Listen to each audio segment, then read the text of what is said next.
La longévité au pouvoir n'est pas l'agenda de certains chefs d'État en Afrique. Dans la sous-région ouest africaine, le Togo continue d'être l'exception où le régime Gnassingbé peine encore à rompre avec ses réflexes hérités de l'ère précoloniale. Au Ghana, le débat sur un éventuel troisième mandat a récemment refait surface. Interpellé sur la question, le président Dramani Mahama a balayé les spéculations d'un trait d'humour mis empreinte de fermeté. « Regardez-moi bien en face, est-ce que j'ai l'air d'un chef suprême ? » Le président ghanéen John Mahama a rejeté les allégations selon lesquelles il aurait l'intention d'utiliser son mandat actuel pour faire adopter des amendements constitutionnels qui lui permettraient de briguer un troisième mandat présidentiel.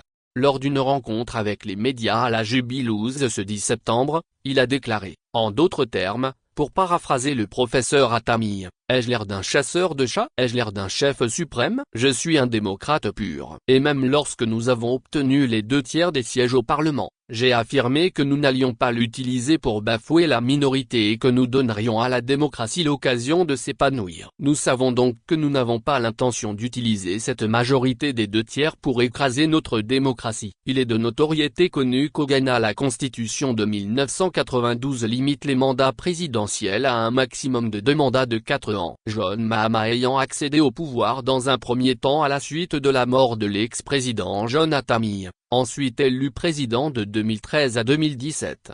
8 ans après le règne du NPP au pouvoir, il a repris les rênes du pouvoir en 2025, ce qui complète les 2 mandats octroyés par la constitution du pays.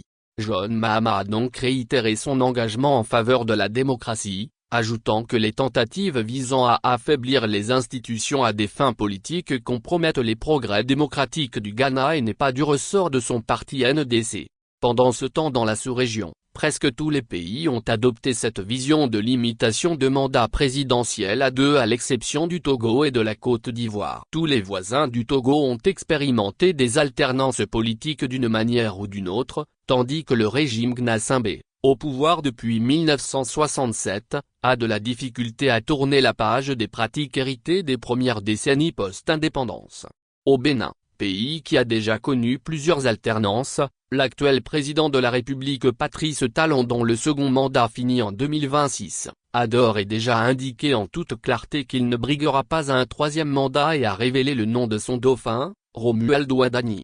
Au Burkina, après le renversement du pouvoir de Blaise Compaoré en 2014 après 27 ans au pouvoir, le pays a connu la transition de Michel Kafando, ensuite un président élu en la personne de Roch Marc Kaboré.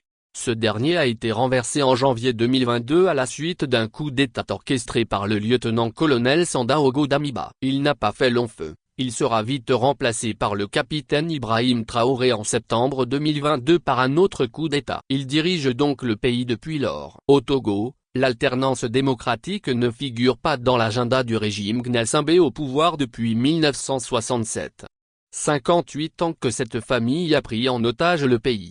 Fort Gnassingbé au pouvoir depuis 2025, a donc trouvé l'ingénieuse idée de changer la constitution qui a été effective en mai 2024. Un an après, il se fait élire président du Conseil des ministres, un poste nouvellement créé qui cumule les pouvoirs d'État sous la nouvelle constitution parlementaire du pays, avec à sa tête un président pantin en la personne de Jean-Lucien Savy de Tové qui n'a pratiquement aucun pouvoir.